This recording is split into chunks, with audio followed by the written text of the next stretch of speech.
오늘 말씀의 제목은 누가 인침을 받은 사람인가입니다. 자, 본문 계시록 7장 말씀은 이게 참 기독교 역사상 수많은 이단을 양산해 내었던 그런 문제의 말씀입니다.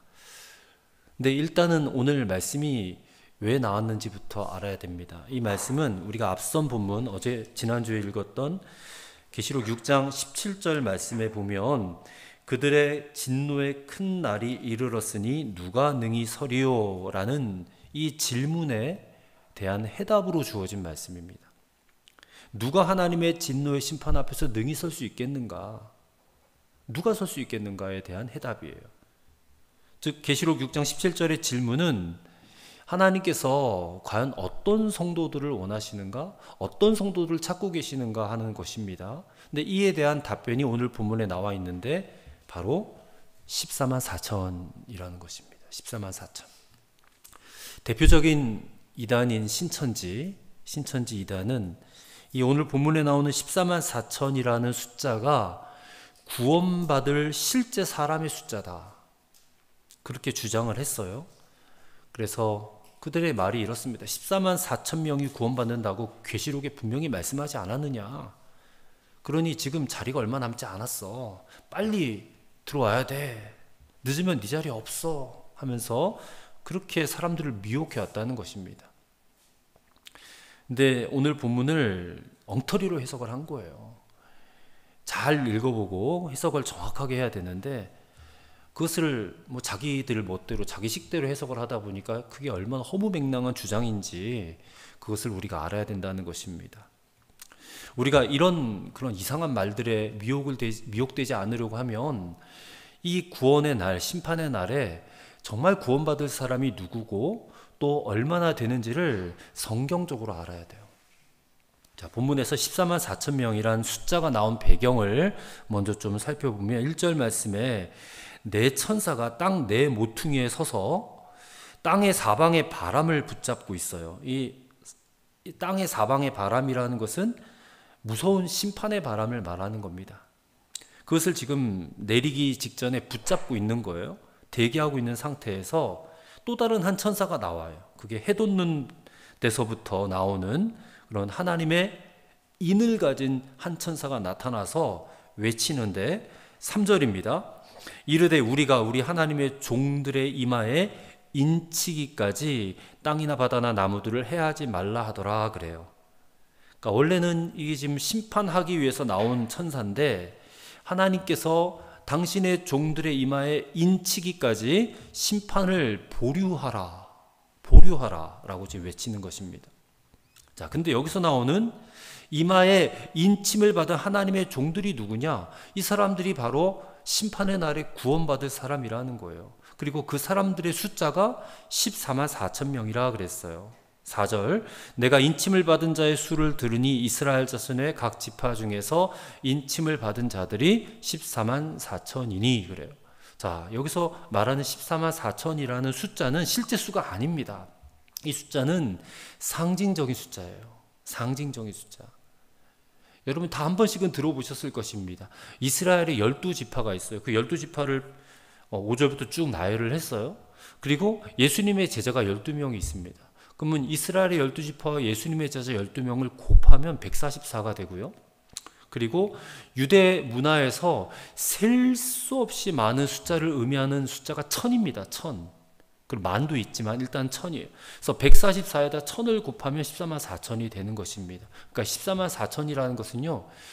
이 이스라엘 12지파는 구약시대의 성도를 말하고 예수님의 12제자는 신약시대의 성도들을 말하는 거예요. 그럼 신구약시대에 수많은 셀 수 없이 많은 성도들을 뜻하는 숫자가 14만 4천이라는 것입니다.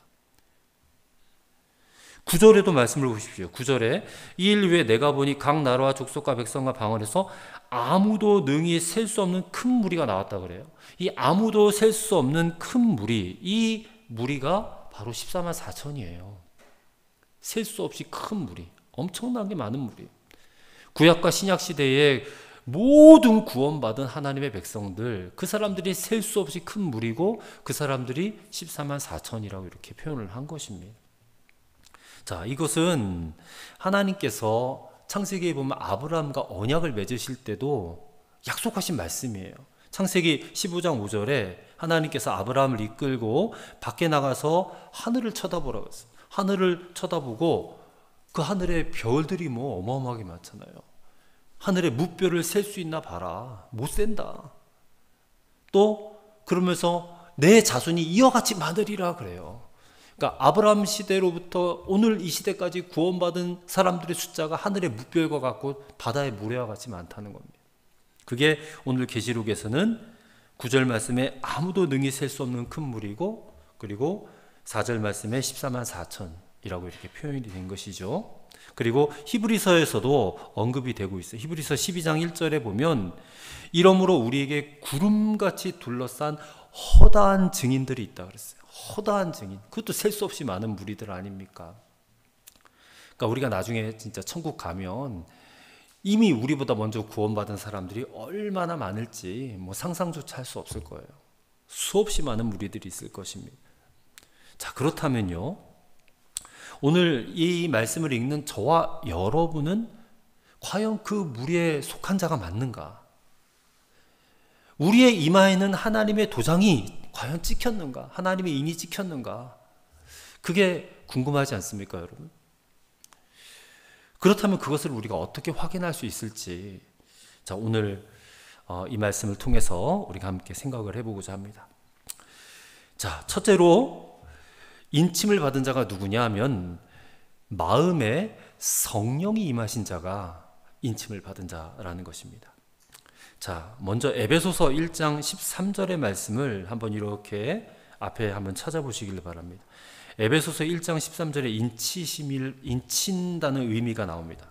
에베소서 1장 13절 말씀입니다. 제가 읽어드릴게요. 그 안에서 너희도 진리의 말씀 곧 너희의 구원의 복음을 듣고 그 안에서 또한 믿어 약속의 성령으로 인치심을 받았으니, 자, 여기서 성령으로 인치심을 받았다 이런 표현이 나오죠. 그러니까 이 인쳤다라는 표현도 상징적인 의미예요. 14만 4천처럼 인쳤다라는 것은요, 하나님께서, 성령님께서 그 성도의 마음에 임하셨다라는 것을 의미하는 거거든요. 성도의 마음에 임하셨다. 그렇다면 오늘 우리 마음에 성령님이 임하셨다면 우리는 인침을 받은 자예요. 믿으시기 바랍니다. 그러니까 이마를 쳐다볼 게 아니라 마음에 성령이 임하셨는가를 봐야 돼요. 실제 무슨 이마에다 표를 새기는 게 아니라는 말입니다. 그렇다면 성령님은 어떤 사람의 마음에 임하는 것일까? 이게 또 중요하죠. 누구에게 성령님이 임하시겠어요? 다 잘 아세요. 예수님을 구주와 주님으로 마음속에 영접한 하나님의 백성들에게 임하는 거예요. 여러분 다 예수님을 구주로 영접하셨잖아요. 다 여러분 하나님의 백성이 되셨잖아요. 그럼 여러분의 마음에 성령님이 임하셨다는 것입니다. 바울은 이 일이 예수 그리스도 안에서 일어난 일이다 이렇게 고백을 해요. 그리스도 안에서, 예수 안에서. 그러니까 오직 예수 그리스도를 믿는 믿음으로 되어진 일이다, 그런 뜻이에요. 그렇다면 성령님께서 마음에 들어오셔서 하시는 일은 또한 무엇일까? 여러 가지 일이 있어요. 요한복음 15장 26절에 보면 성령님은 우리 안에 오셔서 우리에게 예수님을 증거하신다고 그래요. 예수님을 증거하신다. 또 사도행전 1장 8절에 보면 성령이 너희에게 임하시면 너희가 권능을 받고 온 유대와 사마리아 땅끝까지 내 증인이 되리라 그랬어요. 증인이 되게 하신대요, 성령님은.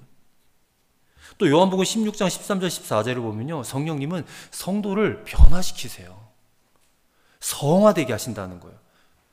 그것은 구원받은 자로 살 수 있게 만들어주신다, 그런 뜻이에요.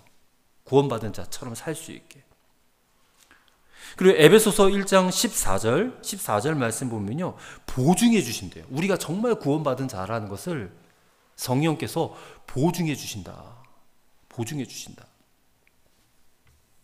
고린도서 1장 22절도 비슷한 말씀이 있어요. 또한 그가 우리에게 인치시고 보증으로 우리 마음에 성령을 주셨다 그래요. 우리가 구원받은 보증이 바로 성령이다. 이게 세상에서 함부로 보증 쓰면 안 되는데 하나님은 우리에게 보증을 쓰셨어요. 어떻게? 성령을 보내주심으로 보증을 쓰셨어요. 그러니 이 성령이 우리에게 임하셨다는 것이 이게 엄청난 복이에요. 엄청난 복. 여러분, 하나님께서 저와 여러분을 택하셔서 당신의 자녀로 삼으셨다는 증거 아닙니까? 그것을 이루기 위해서 예수님이 십자가에 달려 죽으셨다는 거예요. 그래서 우리가 죄 사함을 받았습니다. 그리고 그 증거로 보증으로 성령님이 우리 안에 들어오셨다는 거예요. 그러니 하나님, 예수님, 성령님, 이 삼위일체 하나님이 우리에게 행하신 일이에요. 이 사실을 정말 알고 나면, 믿고 나면 여러분 세상에 두려울 거 없습니다. 염려할 것도 없어요. 그 하나님이 내 하나님인데. 여러분, 정말 여러분 마음에 성령이 임하셨다는 사실을 믿으십니까? 믿으신다면 인침을 받은 자인 줄로 믿으시기 바랍니다. 그러면 14만 4천에 속한 거예요, 여러분. 뭐 신천지 따라갈 것도 없어요. 따라갈 거 없어요. 우리 이미 14만 4천 안에 포함이 된 자들인 줄로 믿습니다. 자, 그렇다면 하나 생각해 볼 게 있어요. 우리가 정말 성령님이 우리 안에 오셨다, 임하셨다, 내가 성령님을 모시고 살아가는 사람이 맞다라고 한다면 정말 성령님을 모신 사람답게 살고 있느냐, 이게 또 우리에게 중요한 과제입니다. 성령의 인침을 받았어요. 인침을 받았으면 우리는 항상 그 성령님을 인식하고 성령님께 순종하며 사는 그런 사람이 되어야 한다는 것입니다. 근데 저와 여러분의 삶을 되돌아보면 솔직히 순종하지 못할 때 많잖아요. 그래서 마음에 또 괴로울 때가 있어요. 근데 에베소서 보면, 에베소서 4장 30절에 보면 이것을 성령의 근심이라고 표현했어요. 성령님이 내 안에 오셨는데 내가 성령님의 뜻대로 살지 못하고 순종하지 못하는 것으로 인해서 괴로운 마음이 드는 것, 이게 성령의 근심인데, 참 놀라운 사실은요, 여러분, 이 성령님의 근심을 느끼는 것이 또 내 마음에 성령이 임한 증거예요. 말씀대로 못 사는데, 성령님께 순종하지 못해서 마음이 괴로운데, 아, 이것이 또 내 안에 성령이 계신 증거다. 이게 무슨 양심의 가책 이런 것과는 다른 거예요. 구원받은 자에게만 있는 거예요, 성령의 근심이라는 것이. 여러분이 경건하지 못한 삶을 살아갈 때에 성령의 근심을 느끼실 겁니다. 또 예배, 기도 생활, 또 신앙 생활에 또 이렇게 문제가 있을 때에, 그럴 때 성령의 근심을 느끼기도 해요. 사람과의 관계에서 어떤 사람을 내가 용서해야 되는데 용서하지 못하고, 사랑해야 되는데 사랑하지 못할 때, 그럴 때도 성령의 근심을 느껴요. 누가 뭐 말하기도 전에 내 마음에 책망이 있다는 것입니다. 책망. 이게 우리 마음에 임하신 성령의 근심이라는 거예요. 네, 여러분 잘 들어보세요. 이 성령의 근심을 느낄 때에, 아픔을 느낄 때에 이것을 여러분 무시하시면 안 됩니다. 그냥 덮고 넘어가시면 안 돼요. 마음에 성령의 근심이 임할 때 여러분 철저하게 회개하고 돌이키셔야 된다는 것입니다. 안 그러면 마음이 굳어질 수 있어요. 성경은요, 경고하고 있습니다. 구원받은 자라 할지라도 마음이 완고해지고 굳어지면 이게 하나님으로부터 멀어질 수가 있다는 거예요. 히브리서 3장 12절입니다. 형제들아, 너희는 삼가 혹 너희 중에 누가 믿지 아니하는 악한 마음을 품고 살아계신 하나님에게서 떨어질까 조심할 것이요. 분명히 성도에게 말씀하신 거예요. 불신자에게 말씀하신 것이 아닙니다. 성도인데, 믿었는데, 구원받았는데 악한 마음을 품고 돌이키지 않아요. 그 분명히 성령님이 책망하시고 근심하시는데 돌이킬 생각을 안 한단 말이에요. 그럼 하나님께 떨어질 수 있다는 겁니다. 9절에 보면 이 능히 셀 수 없는 큰 무리가 나오는데, 이 사람들이 어디서 나왔냐? 각 나라와 족속과 백성과 방언에서 나온다 그랬어요. 그야말로 모든 나라, 모든 인종, 뭐 남녀노소 신분 고하를 막론한 뭐 진정한 교회의 모습이에요. 천상교회의 모습이라는 거예요. 이 천상교회의 모습이 오늘 이 지상교회, 우리가 살고 있는 이 지상교회도 그대로 드러나야지만 이게 진짜 교회 아니겠어요? 근데 서국교회가 지난 한 100여 년 전에, 뭐 지금도 아마 이어지고 있어요. 그들이 저지른 큰 죄가 있는데 그게 뭐냐면 바로 인종차별이에요. 지금도 미국이나 유럽 가면 백인들만 모이는 교회, 흑인들만 모이는 교회 이렇게 있다고 하더라고요. 흑인은 백인교회 들어오지 못하고 백인은 흑인교회 못 들어가는 거예요. 근데 교회가 그것을 용인해 버렸어요. 차별을. 그러니까 우리가 이런 교훈을 생각한다면 우리 오늘날 한국교회도 마찬가지예요. 사람을 외모나 어떤 조건이나 이런 것들로 절대 차별해서는 안 된다는 거예요. 성령님은 하나 되게 하신 분이지 어떤 외모나 가진 것이나 어떤 사회적인 지위나 이런 것들로 서로가 서로를 차별하고 저 사람과 나는 어울릴 수 없는 사람이야 하면서 이렇게 차별을 해서는 안 된다는 거예요. 우리가 분명히 아시지 않습니까? 하나님은 외모로 사람을 차별하지 않는다 그랬어요. 근데 우리는 자꾸 외모로 사람들을 차별해요. 이 사람은 이래서 안 되고 저 사람은 저래서 안 되고. 그게 이제 편협한 생각들인데 이게 성령의 생각이시겠습니까? 그럴 수 없지 않습니까? 그래서 이것이 우리 마음에 성령이 임하신 것에 어떤 확연한 열쇠가 될 수가 있어요. 성령님의 근심을 듣고 빨리 돌이키는지, 또한 사람을 외모나 조건으로 차별하는 마음은 없는지 여러분 살펴보셔야 된다는 겁니다. 성령님이 내 안에 말씀하셔도 이 내 마음과 내 생각이 너무 완고해요. 깨어질 생각을 안 해요. 변화될 생각도 없어요. 그럼 정말 여러분 큰일 나는 겁니다. 여전히 내가 불경건하게 살면서도 이거는 어쩔 수 없는 거야. 사회생활을 하려면 어쩔 수 없어 하면서 그렇게 그냥 계속 살아가요. 성령님 계속 책망하는데 또 마음속에 이 사람은 괜찮은데 이 사람은 안 돼 하고 차별하는 마음이 있다면 정말 큰일이라는 거예요. 혹시 저나 여러분이 이런 상태에 놓여 있다면 정말 심각성을 깨닫고 철저하게 회개하고 기도해야 돼요.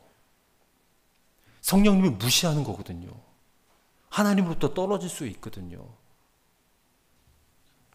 9절의 말씀을 계속해서 보시면 사도 요한은 하늘의 성도들이 흰 옷을 입었다 그랬어요. 흰 옷을 입고 손에 종려가지를 들고 그랬어요.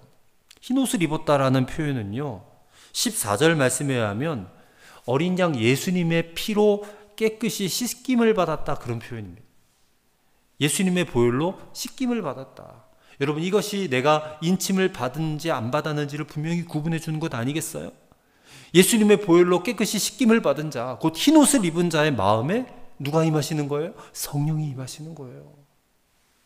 우리는 그런 성령님을 모시고 살아가는 사람들입니다. 저는 바라기는 저와 여러분이 우리 마음에 성령이 임하신 게 분명하잖아요. 우리는 인침을 받은 자잖아요. 우리는 14만 4천에 속한 자잖아요. 그렇다면 그렇게 성령을 모신 자답게 살아갈 수 있게 되기를 간절히 바랍니다. 두 번째로, 마음에 성령이 임한 자는요, 말씀으로 하늘의 영광을 보게 된다는 겁니다. 말씀으로 하늘의 영광을 본다. 자, 10절의 말씀을 보면 이 사도 요한이요, 인침을 받은 하늘의 성도들, 천상교회 성도들이 큰 소리로 하나님을 찬양하는 소리를 들었어요. 10절입니다. 큰 소리로 외쳐 이르되 구원하심이 보좌에 앉으신 하나님, 우리 하나님과 어린 양에게 있도다 하면서 하나님을 막 찬양하는. 여러분, 이 사람들이요, 이 천상교회 사람들이 왜 이렇게 하나님을 소리 높여 찬양할까? 저는 생각해 봤어요. 이들이 그렇게 하나님을 찬양할 수밖에 없는 것, 그들이 경험하고 있는 이 천국이라는 곳이 이 땅에서 누리는 것과는 완전 차원이 다르기 때문이 아니겠는가. 천국의 그 어마어마한 엄청난 영광을 보니까 찬양하지 않을 수가 없는 거예요. 엄청난 천국의 영광이 그들을 지금 압도하고 있는 거예요. 이제 그런 생각이 드는 겁니다. 여러분, 저나 여러분이 나중에 천국에 가서 가장 먼저 예수님의 얼굴을 보게 될 겁니다. 그럼 예수님 얼굴 보면 여러분 뭐라고 말씀하시겠어요? 제가 땅에 살다가 예수님 이야기 많이 들었습니다, 뭐 이렇게 할까요? 예수님께 악수라도 청하면서? 아마도 제 예상컨대 그분 앞에 엎드려서 납작 엎드려가지고 경배할 거예요. 납작 엎드려가지고 예수님 앞에. 왜냐하면 그분의 그 영광은 정말 말로 표현할 수 없을 만큼 그 영광에 완전히 압도당해 가지고요, 얼굴을 쳐다볼 그런 생각도 못하게 될 겁니다. 그렇게 예수님 앞에 납작 엎드려 경배하고 난 다음에 우리가 뭘 하겠습니까? 우리보다 먼저 천국에 들어온 성도들이 지금 큰 소리로 하나님을 찬양하는데 우리도 막 저절로 그 대열에 들어가서 그들과 똑같이 찬양하게 될 것 같아요. 그들과 함께 소리를 높여서 보좌에 앉으신 그 영광스러운 하나님을 찬양하지 않겠습니까? 한번 상상해 보시기를 바라요. 그들이 부르는 그 찬송, 그 찬송의 대열에 내가 같이 참여하고 있다라고 하는 이 놀라운 감격, 그 뜨거운 찬송의 감격이 얼마나 뜨거웠는지 11절 12절에 보니까요, 천사들도 따라서 화답을 했어요. 모든 천사가 보좌와 장로들과 네 생물 주위에 서 있다가 보좌 앞에 엎드려 얼굴을 내고 하나님께 경배하여 이르되 아멘. 찬송과 영광과 지혜와 감사와 존귀와 권능과 힘이 우리 하나님께 세세토록 있을지어다 하면서 찬송하게 될 거예요. 가끔 그런 얘기를 들어요. 나 예수님을 믿었는데 별로 복 받은 게 없어. 예수 믿어도 나한테 좋은 일이 하나도 생긴 적이 없어. 이렇게 말하는 사람들이 있어요. 그들은 아직 이 성도가 받을 영광을 못 본 겁니다. 그러니까 말씀을 통해서 봐야 되는데 아직 못 본 거예요. 근데 성도가 받을 영광은요, 우리가 굳이 천국까지 안 와도 지금 여기서도 볼 수 있어요. 뭘 통해서 봅니까? 말씀을 통해서 보는 겁니다. 말씀을 통해서. 오늘 종교개혁주일인데 종교개혁주일이 우리에게 중요한 게 뭐냐면 말씀이 우리에게 왔다는 거예요. 종교개혁이 일어나기 전에는 말씀을 함부로 읽을 수도 없었어요. 그건 사제들 특권이었어요. 천주교 사제들만 읽을 수 있는 특권이고 성도들은 말씀을 보지도 못했단 말이에요. 근데 오직 은혜, 오직 믿음, 오직 성경, 이 종교개혁의 3대 정신 아닙니까? 말씀이 우리에게 왔다는 거예요. 말씀을 우리가 스스로 읽으면서 말씀을 통해서 하늘의 영광, 천국의 영광을 볼 수 있게 되었다. 그게 여러분 지금 이 시간에도 우리는 이 말씀을 통해서 그 하나님 나라의 영광을 볼 수가 있는 겁니다. 근데 그 영광을 볼 수 있는 조건이 하나 있어요. 그게 뭐냐면 이 말씀을 믿어야 된다는 겁니다. 말씀을 믿어야 돼요. 근데 솔직히 우리가 말씀을 믿든지 안 믿든지 간에 상관없이 저 하늘에는 영생의 세계가 있어요. 있어요.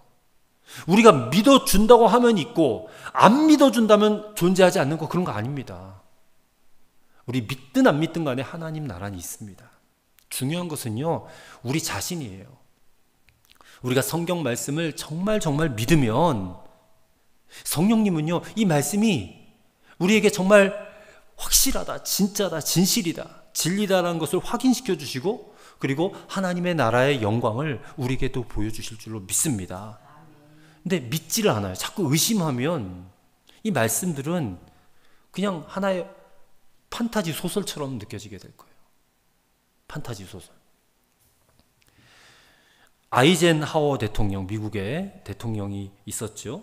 이분이 이제 돌아가실 쯤 되어서 이분도 크리스찬이긴 했지만 이 정말 천국에 대한 그런 확신이 없으셨다고 해요. 그래서 빌리그레암 목사님을 초청을 했습니다. 그래서 목사님에게 내가 과연 천국 갈 수 있겠는가에 대해서 질문을 했대요. 그랬더니 빌리그레암 목사님이 이랬답니다. 미국의 대통령이라고 해서 천국에 갈 수는 없습니다. 그랬대요.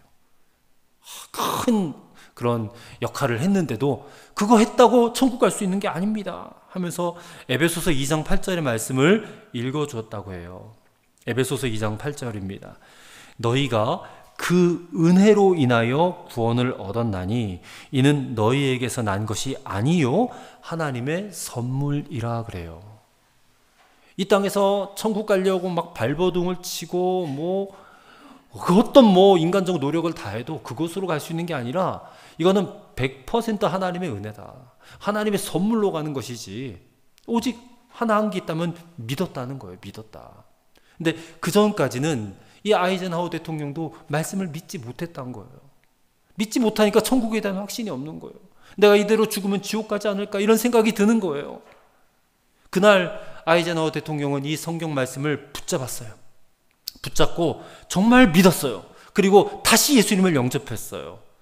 그러니 천국의 영광이 그에게 열려진 겁니다. 성령님이 하신 거예요. 그래서 임종 마지막 유언으로 이렇게 말해요. 고맙습니다. 이제 저는 준비되었습니다 하고 그래 편안하게 눈을 감았다는 것입니다. 여러분 죽는다는 게 무엇입니까? 또 죽음은 어떻게 되는 것일까요? 여러분 답을 얻으셨습니까? 죽음에 대한 준비가 되셨어요? 여러분 성경을 정확하게 읽으면 답을 찾게 될 줄로 믿습니다. 그리고 성경에서 계시되어진 말씀을 정말 믿으면 정말 성령께서는 하나님 나라의 영광을 여러분들에게 열어 보여주실 거예요. 그게 우리에게 실제가 될 줄로 믿습니다. 아무리 옆에서 누가 뭐라고 그래도요, 의심하는 그런 얘기들을 해줘도요, 절대로 그 말에 흔들리지 않아요. 당신이 아무리 그렇게 떠들어와라, 나는 천국이 분명히 있으면 나는 믿어, 이렇게 말하게 될 거예요. 마음에 임하신 성령님께서 저와 여러분에게 말씀으로 하늘의 영광을 볼 수 있도록 도와주실 줄로 믿습니다. 세 번째로, 마음의 성령이 임한 자는요, 고난을 이기고 믿음으로 승리케 된다는 것이에요. 자, 13절의 말씀을 보십시오. 장로 중 하나가 응답하여 나에게 이르되 이 흰옷 입은 자들이 누구이며 또 어디서 왔느냐 하고 물어요, 요한에게. 자기는 다 알면서 요한에게 아는지 모르는지를 떠보는 것 같아요. 그래서 14절에서 요한이 대답합니다. 내가 말하길 내 주여 당신이 아시나이다. 저는 잘 모르겠는데 당신 아시지 않습니까? 그러자 이 장로가 이렇게 대답합니다. 이는 큰 환난에서 나오는 자들인데 어린 양의 피에 그 옷을 씻어 희게 하였다 그래요. 이들은 큰 환난에서 나오는 자들이다라는 표현이 중요합니다. 자, 이 말씀을 표준 세번역 성경으로 읽어보니까 이렇게 되어 있어요. 이 사람들은 큰 환난을 겪어낸 사람들입니다. 그래요. 겪어낸 사람들이다. 이것을 주목하셔야 됩니다. 큰 환난을 겪어낸 사람들. 그러니까 성도에게는 고난이 반드시 있다는 거예요. 마귀가요, 이 성도들이 편안하게 살도록 절대로 내버려 두지 않습니다. 몇 번 언급했잖아요. 이 성도라면 하나님 말씀대로 살아가야 되는데 마귀는 하나님의 말씀대로 살지 못하게 한다는 거예요. 그것 때문에 자꾸 고난을 주고 환난을 주고 때로는 핍박하기도 하고 그게 안 먹히면 유혹도 한다는 거예요. 그렇기 때문에 예수 믿고 난 이제 편안하게 살겠다, 이런 생각을 버리시라고 지난주에 말씀드렸죠. 편안하게 살 것을 생각하지 마셔야 돼요. 오히려 고난받을 것을 각오하고 살으셔야 돼요. 고난을 외면해서는 안 됩니다. 그리고요, 여러분에게 고난이 오면 감사하시길 바랍니다. 왜냐하면 그 고난이 여러분을 유익하게 할 겁니다. 유익하게 할 거예요. 이 큰 환난에서 나오는 사람들, 환난을 겪어낸 사람들이요, 이 큰 진노의 날에 구원받은 사람들이라는 거예요. 그리고 그들이 어떻게 구원받았어요? 어린 양의 피에 그 옷을 씻어 희게 했다라고 했죠. 14절에. 그러니까 이 사람들은 진노의 큰 날에 그 고난의 상황 속에서도 오직 예수 그리스도만을 구주와 주님으로 믿고 그분의 피로 씻음 받은 믿음의 사람들이었다. 지금 이 사람들이 하나님 보좌 앞에 있는 겁니다. 우리도 이제 그 보좌 앞에 들어갈 거고요. 자, 요한은 이 사람들이 누리는 영광이 어떤 것인지를 분명하게 목격했어요. 그것을 기록을 했어요. 15절부터 17절까지 말씀인데, 자, 15절부터 17절입니다. 그러므로 그들이 하나님의 보좌 앞에 있고 또 그의 성전에서 밤낮 하나님을 섬김에 보좌에 앉으신 이가 그들 위에 장막을 치시니 그들이 다시는 줄이지도 아니하며 목마르지도 아니하고 해나 아무 뜨거운 기운에 상하지도 아니하리니 그래요. 하나님이 그들과 함께 하셨다. 임마누엘이 되어주셨다는 거예요. 임마누엘이 되어주셨다. 여러분, 이게 가장 큰 축복인 줄로 믿으시기 바랍니다. 하나님이 우리와 함께 하신다. 우리 감리교회 창시자신 요한 웨슬리 목사님도 마지막 유언이 가장 좋은 것은 하나님이 우리와 함께 하셨다라는 거, 그렇게 유언을 하고 죽었어요. 하나님이 우리와 함께 하셨다. 그게 가장 좋은 것이다. 베스트 오브 베스트라고 했어요. 그럴 때 하나님이 함께 하시니까 다시는 줄이지도 목마르지도 않고 그 어떤 해도 당하지도 않고 뜨거운 기운에 상하지도 않게 될 것이다. 그러면서 17절에 뭐라고 하느냐? 이는 보좌 가운데 계신 어린 양이 그들의 목자가 되사 생명수 샘으로 인도하시고 하나님께서 그들의 눈에서 모든 눈물을 씻어주실 것임이라 하셨어요. 여러분, 도대체 어떤 사람이 이와 같은 하나님의 보상과 위로를 받을 수 있겠는가? 방법에서 말씀드리지만 이 땅에서 그냥 편안하게 잘 먹고 잘 산 사람들이 이런 위로를 받겠어요? 절대 아닙니다. 큰 환난에서 나온 큰 환난을 잘 겪어낸 사람들, 그 사람들만이 받을 수 있는 거예요. 그들이 누굽니까? 믿음으로 살기 위해서 투쟁한 사람이에요. 믿음으로 살려고 줄이고 목마르고 뜨거운 태양빛 아래 고생하고 고통을 당하고 눈물을 쏟았던 사람들이 이런 위로와 보상을 받는 거예요, 여러분. 아까 우리가 찬송했지만 이런 사람들이 바로 태산을 넘어 험곡이 가도 빛 가운데로 걸어간 사람들 아닙니까? 주님께서 지켜주신다는 그 약속 한마디 믿고 고난의 길을 묵묵히 걷고 또 걸은 사람들, 이런 사람들이 하나님의 위로와 보상을 받을 수 있다는 것이에요. 저는 저와 여러분이 이와 같은 사람이 꼭 되시기를 간절히 소망합니다. 큰 환난에서 믿음으로 승리한 사람들이 되셔야 한다는 거예요. 하나님이 그들에게 임마누엘이 되어주셔서 그들을 보호하시고 해나 뜨거운 기운에 상하지 않도록 보호해 주실 것이다. 우리의 목자가 되어주시겠다. 그렇지 않습니까? 우리 교회는 예수님과 동행하는 교회입니다. 예수님 한 분이면 충분한 교회예요. 그럼 예수님과 동행하고 예수님 한 분이면 충분한 그런 성도로 살아가려면 고난은 필수입니다. 왜냐하면 그 길은 주님이 가신 길이니까. 주님은 그 길로 가셨으니까 나는 편안한 길로 가겠습니다. 반대길로 가는 거예요. 주님이 가신 그 길을 똑같이 걸어가야지. 주님이 고난의 길을 가셨으면 성도도 고난의 길을 가야 정상 아니겠어요? 주님이 고난 다 당하셨으니까 나는 넓은 길, 편안한 길, 인정받고 대접받는 길로 간다? 그건 잘못 가는 길. 그건 사탄의 미혹을 받은 겁니다. 그렇게 가르치신 목사님들도 계셔요, 예전에. 다 잘못된 가르침이었어요. 본인들도 잘못된 가르침인 줄 알고 회개하셨어요. 우리 마음에 임하신 성령님은요, 우리가 그 고난의 길, 예수님이 가신 그 길을 가는 것을 기뻐하게 하신 분이에요. 성령님께서 그 길이 얼마나 복된 길인지를 보게 하시는 분이에요. 그러니 여러분의 삶에 어떤 크고 작은 고난이 찾아올 때에 정말 기뻐하고 감사하실 수 있게 되기를 바랍니다. 내가 비로소 주님 가신 그 길을 가는군요. 내가 마지막 주님 앞에 설 자격을 갖출 수 있게 하시는군요, 주님께서. 드디어 저 하늘의 영광을 누릴 자격을 갖게 하시는 거군요, 주님께서. 그렇게 기뻐하고 감사하실 수 있게 되기를 바랍니다. 여러분 지나온 삶의 여정을 한번 쭉 돌아보세요. 50년, 60년 살아오셨잖아요.